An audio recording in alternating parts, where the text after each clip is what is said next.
salaamaaleykum wa rahmatullahi taala wa barakaatuhu mbokki jullit yi mbokki taalibe yi rawatina képp koo xam ne yaa ngi seetaan Al Maktoum TV dellu siwaat nañu fii ci studio Al Maktoum TV ànd ko nag ak waa Al Maktoum yëpp waaye it nag ci programme bi nga xam ne HICC defoon na ko muy préparé waajalu fondes bi nga xam ne Metoni One la ànd ko ak xadara kër Seydi Az Malick bi yëpp ànd ko it ak daayira kër Seydi Az Malick bu góor beeg bu jigéen bi xam naa ñu nuyu rek sëriñ bi sëriñ Sidi Ahmed si ibnu Maam Habib ibnu Seydi Az Malick ziyaare ko bu baax ndokkeel ko ci weekend bi nga xam ne mu ngi jëm Seattle ci gàmmu googu ndokkeel it oustaz Alioune Diagne bi nga xam ne mooy jóge ci xadara kër Seydi Az Malick bi fekk si xadara kër Seydi Az Malick sëriñ bi ñu ngi lay nuyu bu baax di la ziyaar di la ndokkeel di ñaan yàlla lépp lu ñu ñaan foofu yàlla na ko yàlla nangu donc ñu am fi nag tey invité boo xam ne bu spécial la ci ñun ci kanam tuuti da ngeen ko gis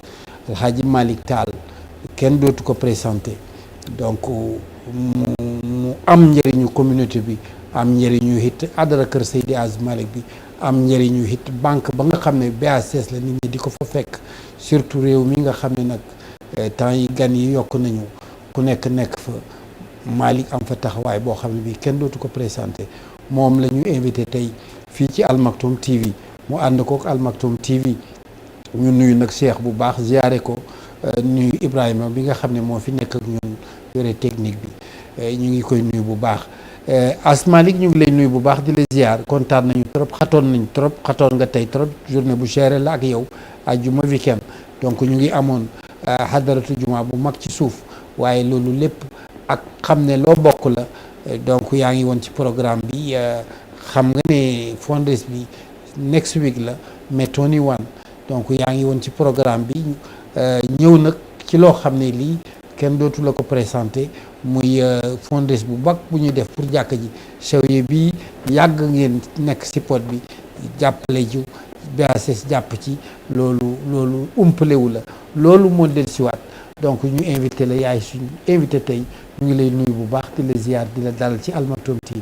jërëjëf sëñ Babacar aouzu billahi min asheytaani rajim bismillahi arrahmani arrahim wa sallallahu ala sayyidina muhammadin wa alihi wa sahbihi wa sallama tasliman ñu ngi wax rabbi shrah li sadri wa yassir li amri wahlul uqdatan min lisani yahfahu qawli assalaamu aleykum wa rahmatullahi taala wa barakatu maa ngi lay nuyu bu baax di la fay ci invitation bi ñu ngi nuyu sëriñ bi di nuyu l'ensemble personnel bi nga xam ne ñoo yor chaîne Al Maktoum TV ci réalisateurs yi ak ci techniciens yi jërëjëf ci invitation bi donc Malick mu mel ne donc xam naa temps bi bëriwul dafa serré trop donc ñu ngi waajal fondes bi Metoni One donc ñu ñëwoon fi nag situation bi ni mu demee jàkk ji bil yaa ngi ñëw rent yaa ngi ñëw mortgage yaa ngi ñëw kenn du la présenté jàkk ji xam nga ni mu demee loolu nag la ñuy waajal Metoni One donc HICC defoon programme waajal fondes bi képp koo xam ne kii yàlla jox na la ndimbal wala ñu xam ko donc loolu defe naa mooy jataay bi yaa ngi am programme bi kontaan nañu trop nag dalal la fi donc di xaar loo ñu indil tey. jërëjëf sëñ Babacar xam nga zawiya bi fii mu nekkee ci New York képp ku xam New York City surtout ni muy doxee xam nga ne yor fii lu ñuy tuddee immobilier wala real estate challenge bu mag a mag a mag la ndax dana néew ku yor building fii nii yaa xam kër la wala jàkka la wala ne loo ko mën a tuddee ñi ne yaa ko moom fay nga ko jeexal nga waaw moomeel bi ngay dégg lu ñuy fay par weer la daanaka intérêt yu tegu ca factures yi li ñuy tuddee bill fii ci biir réew mi bill yi door a tegu diggante électricité gaz assurance ba ak yi ni mel donc zawiya bi fii mu nekkee daanaka defoon nañ ci émission ñun suñu bopp ak Alaaji Baaba Jaw mi ko yor ak Imam Dieye ci jamonom ñu gis ne la ñuy fay ci weer ëpp na $10,000 15 ñu ngi ci 15 000 $15,000 $15,000 boo xam ne ni la ca ëpp du lu ñuy tuddee le principal mais intérêt yi la donc mu mel ni da nga naan ngay gas muy suulu ngay gas muy suulu maanaam di fay te la nga xam ne moo lal principal ba bor bi bougé wul ndax la ca tege ci 15000 boobu noonu su ma fàttewul Alaaji Baaba ne woon na presque $10,000 bi ay intérêt la donc muy challenge bu mag a mag te fii nga xam ne fii la zawiya bi nekkee ñaar fukki at ci gannaaw damay faral di ko wax ci iid bu nekk yaa xam tabaski la wala korité boo ko seetloo ci 20 ans ci gannaaw neighborhood bi fii mu nekkee daanaka buñ kuñ fi mayoon kër wala appartement doo ko jël 20 ans ci gannaaw fii ñu nekkee nii fii zawiya bi nekkee ndax dafa bokkoon ci lu ñu tuddee rough neighborhood mooy dëkkuwaay ya nga xam ne nii bëri woon na criminalité bëri lépp lu jëm ci wàllu drogue ak yi ni mel mais xoolal ni mel tey loolu yëpp toxu na fi jóge na fi donc nga gis ne tey bu fekkoon kër la borom jëndoon ko kër gi bu fekkoon $300,000 wala $500,000 la ko jënde tey nekk na ay millions de dollars ci valeur donc foofu la zawiya bi toll moo tax challenge bi ñu am mooy ci la nga xam ne moo ca des ci principal bi gaa ñi xayma woon ko yaakaar naa $800,000 la woon $800,000 bu ñu takkul suñu tubéy solde ko dafay doy waar parce que moomeel gi ngay dégg du lu ñu moom ba pare ndax banque baa ngi taxaw bor boo yor la bés boo fayee ba jeexal nag bu fekkoon Sénégal la da ngay dégg ñu ne main levée mooy banque bi mu ngi teg loxoom ci kër gi boo fayee ba jeexal banque bi bindal la këyit defal la main levée nga moom sa yëf ñun tamit foofu lañ toll donc moo tax gars yi bëgg main levée de il faut ñu am main levée moo waral nag booy soññ mais nan nga xalaat moo gën a gaawal main levée bi li koy gaawal rek mooy comme li ñu def xayma nañu xam nañu li des ci principal bi xam nañ intérêt bi lim ñuy coûter weer wu nekk naka la ñuy amee benn pool benn nombre boo xam ne ni tey yaa xam 1000 personnes la wala 1500 la ci biir 50 états yi ba Canada ku ne xaalis bi lii la ku ci nekk dana ci def nangam la ñuy def solde ko xam nga am na fi fundraising bu fi jaaroon ci jamonoom $1,000 la ñu waxoon 1000 personnes mu solde wu dafa mel ni jotul antu bii nii gars yi loo woon nañ baar bi wàccee ko ci ba ci $500 $500 tey boo amoon 1500 personnes te c'est sûr et certain que ci biir réew mi ci 50 états yi mën ngaa am 1500 personnes yu ne ku nekk ci ñun dana def $500 muy $500 ñu solde principal boobu donc day am solo toujours booy woo gaa ñi ñëw nga def li ñuy tuddee contextualiser mooy expliquer ni zawiya bi juddoo fi mu nekk ak la nga xam ne moo tegu ci kawam ci bor ak naka ban stratégie la ñuy jaar pour te fexe ba bor boobu teggee ko ñu mën a am li ngay tuddee exactement main levée waaw donc mais yow naka nga xalaate 1000 personnes yooyu kon liggéeyu 1 an la après wala après fundraise bi parce que xat na ñun ñu ngi jëmee ton yi xat na xatul waaw ñàkk xat bi mooy $500 la ñu wax amaana 500 bi da nga gis ku ne la mën naa joxe tout de suite $500 am na koo xam ne dana la wax ne la ci ñaari weer yi danaa ci joxe 500 dana am ku la ne ci ñetti weer yi njëm danaa ci joxe 500 ñu ngi ci mois de mai ñu ngi dese juin juillet août septembre octobre novembre décembre dana am ku la ne rek mën naa koo tas ci weer $100 ci juróomi weer yi njëm wala juróom benn weer yi mais li ma bëgg a wax rek insister ci mooy soxla nañ nombre boobu mën nañu fay zawiya bi loolooy liggéey bi objectif u fundraiser bi mooy mën nañu solde bor bi mën nañ ko solde absolument c'est possible am nañu pool bi am nañu network bi c'est sûr et certain que war nañu mën a am 1500 personnes laa ëpp na ko lanaa àddina ñëpp yamuñu am na ñoo xam ne mënuñu joxe 500 mais da nga am koo xam ne dana la $100 laa man am ku ne la $200 man am ku ne la parce que li ci am solo mooy fii zawiya bi féete ci biir New York xam nga ne fii tey kenn mënut fi am building déedéet appartement sax te real estate ci boppam dafa am value ci New York City yaa xam kër la yaa xam association la yaa xam jàkka ji la dafa am value surtout fii zawiya bi féete parce que Manhattan lañ nekk ñu ngi ci 108 East 128 Street between Park and Lexington value bi day gën a jëm kaw day gën a yaatu. maintenant bu zaawiya bi amutoon fii nii lan la ñuy def parce que tollu woon ñun ci jamono boo xam ne ni zaawiya bi nekk fi woon. déedéet waaw. te dañ ko tuddee zaawiya Seydi El Hadji Malick mais c'est pour c'est pour toute la communauté. lu waay wax na ko fi sànq. lu fii ci la nekk ñuy rek jullee amatul waaw. ku wàññeeku ci ñun. oui. am nañu salle communautaire boo xam ne lu ne ñu def ko fi. mariage. tudd. ay daayira. ak yeneen ak yeneen. te liñ mën a def ci building bi dafa bëri El Hadj Baba toujours mu expliqué ko ci mawlud bi. mën nga fi am funeral home. funeral home boo ko seetloo fii ci Amérique li muy coûter pas moins de $6,000. the cost of funeral. ok. it's around $6,000. imaginez tey dañ naan yàlla na yéex ci ñun ñëpp mais ku fi wàññeeku il faut ñu defar la ci funeral home. du comme si suñuy dëkk yële. fii ku wàññeeku nit bu génn àddina ci funeral lañ koy defaree. mënoo koo defaree ci sa kër. mënoo koo defaree ci jàkk ji. mënoo koo defaree feneen.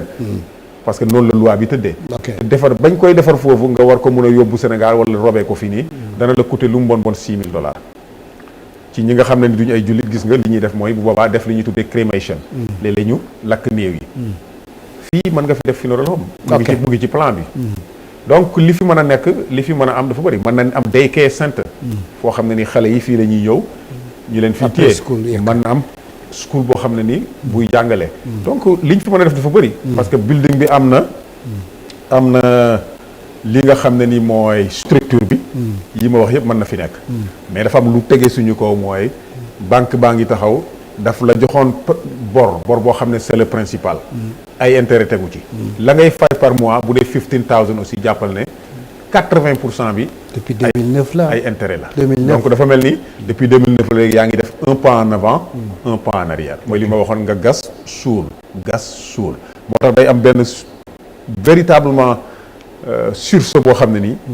ci dogu bi nekk ne. du fundraising bi du nekk rek fundraising comme ni mu daan nekkee fundraising mooy nañu solde zaawiya bi nii. ñu tasaaroo ci 50 états yi ba Canada nañu ko solde. ok je crois que $500 1,500 people 2,000 mën nañu solde jàkk ji. ko soldé sax ngeen jël ci kaw BACS toxu ci kaw. lu ne mën na cee nekk. donc lu ne mën na ci nekk je pense que structure yi yëpp danañ ci jàpp. mais li am solo mooy comme nga xam li ma expliqué mooy. ci contexte bi fi zaawiya bi amee. jamono bi mu fi nekkutee loo soxla woon da nga koy wuti feneen. dëgg la da ngay loué ji salle da ngay dem feneen. dëgg la léeg-léeg nga war a assister funeral ci funeral home yi lañ koy defee ay seen saalu funeral home ay 20 personnes ciy xëy. tey lépp loo xam ne événement la social. mën na amee fii nii. au-delà de ça principalement li mu nekk jàkka tey fii lañ defee xadara juma. donc muy nag loo xam ne ñëpp a ko bokk nag. oui. donc je pense que li ci am solo surtout mooy ñëpp a bokk zaawiya bi. tarixa yëpp a ko bokk. jullit yëpp a ko bokk. donc je pense que c'est extrêmement important May 21st. fii ci zaawiya bi. diggante 8h ci guddi mooy 8 PM ba 2 AM. ñi mënul teew nekk ci yeneen état yi. je pense que danañu def numéro bi zel bi ci Venmo ak yeneen ci screen bi da ngeen ko gis. ñu fexe ba fu waay nekk ci biir Amérique. ak Canada.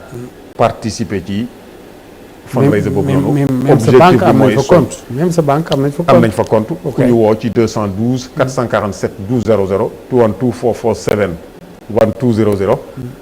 mën nañu yónnee seen i débit card à distance. déposer ko ci mais une fois encore nañu def ñun ñëpp lu ñuy tuddee un sursaut d'orgueil. takku boo xam ne liñ ci jublu mooy évidemment fundraiser la mais surtout solde zaawiya bi $800,000 boobu nga xam ne moo des. liquider ko complètement banque bi defal ñu lu ñuy tuddee levée main levée boobu mooy signer nañu fay ngeen ma jeexal naa yéena moom seen building c'est extrêmement important. Asmali kontaan nañu sa temps bëriwut waaye nag foog nga wool ñu gars yi tuuti gars yi moom foog nga mobiliser leen woo leen ci anglais ak français. Absolument bu dee ci français bi donc c'est important. J'ai rappelé dans quel contexte vraiment nous avons obtenu cette zawiya. Donc là où se trouve la zawiya 20 ans 30 ans avant personne n'aurait souhaité vivre donc dans cette zone-là parce que c'était évidemment une zone qui était infestée de drogue, le taux de criminalité était très élevé. Donc, après l'installation de la mosquée, c'est comme s'il y a eu un miracle. Parce que cette zone-là aujourd'hui est une zone prisée. C'est une zone prisée.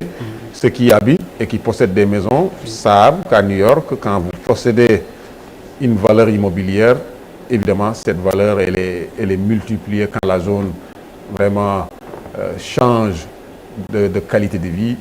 Cette valeur immobilière connaît donc une hausse exponentielle. C'est justement ce qui s'est passé avec la Zawiya de Seydi El Hadji Malick ici à New York, qui se situe à Harlem, à Manhattan, dont l'adresse est 108 Est, 128e entre Park et Madison Avenue. Donc, c'est dans ce contexte que la mosquée est née ici.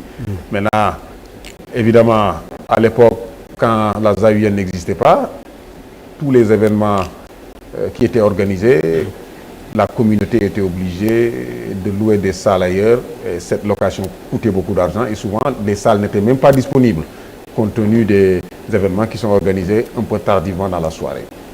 Aujourd'hui, nous avons la chance d'avoir ce building-là. Et il est prisé parce que, évidemment, la zone a changé en qualité de vie. La qualité s'est carrément améliorée. C'est pourquoi aujourd'hui, cette Zawiya, en termes de valeur immobilière, évidemment, a connu une hausse exponentielle.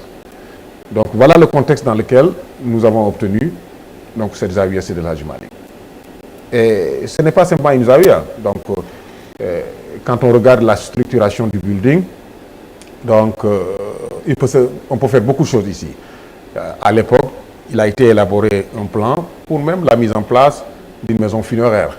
Nous savons tous ce que coûtent les services funéraires ici aux États-Unis. Parce que les services funéraires, ce n'est pas comme chez nous au pays où chacun peut préparer donc, son parent décédé. Aux États-Unis, la loi elle est beaucoup plus structurée, elle est beaucoup plus organisée. Seuls les services funéraires ont compétence à préparer un mort. Donc, et ces services ne coûtent pas moins de $6 000 par décès. Et nous avons des plans, nous avons donc un plan bien élaboré où on pourrait mettre une maison funéraire à l'intérieur de ce bâtiment, donc de ces Zawiya. Et en ce moment-là, c'est des Sénégalais qui y travaillent. Il y a un plan pour une crèche qu'on appelle les daycare. Nous avons un plan pour une école coranique. Donc il y a véritablement toute une gamme de structures qui peuvent véritablement être élaborées et mises en place à l'intérieur de cette Zawiya. C'est la raison pour laquelle nous pensons qu'il est impératif de solder ce prêt-là. Donc évidemment, chaque mois, les factures s'élèvent à un peu plus de $15 000. Mais sur cette somme de $15 000, pratiquement, nous savons que la quasi-totalité, pratiquement, c'est les intérêts. Les intérêts qui ont été rajoutés par la banque. Évidemment, c'est comme ça que fonctionne l'immobilier aux États-Unis. Donc, c'est pratiquement comme si les 15 dernières années, la valeur principale du prêt n'a pas bougé. Car sur ces $15 000, les intérêts s'y rajoutent. C'est pourquoi il est impératif, à l'occasion de ce fundraiser, donc de cette levée de fonds, que nous soyons en mesure de solder le prêt. Et dès que le prêt sera soldé, on est en mesure de demander une mainlevée de la banque. Parce que c'est comme ça que ça fonctionne quand même dans tous les pays, que ce soit aux États-Unis ou au Sénégal. Quand vous devez de l'argent sur une valeur immobilière, la banque a sa main posée sur. C'est pourquoi, quand vous soldez le prêt, on parle de mainlevée. Donc c'est important que nous essayons de nous organiser pour trouver une pool de, disons, 1500, voire 2000 personnes éparpillées dans les 50 États aux États-Unis, même jusqu'au Canada, où chacun dirait, écoutez, la valeur minimale ou maximale qui a été décrétée pour ce fundraising par personne, c'est $500.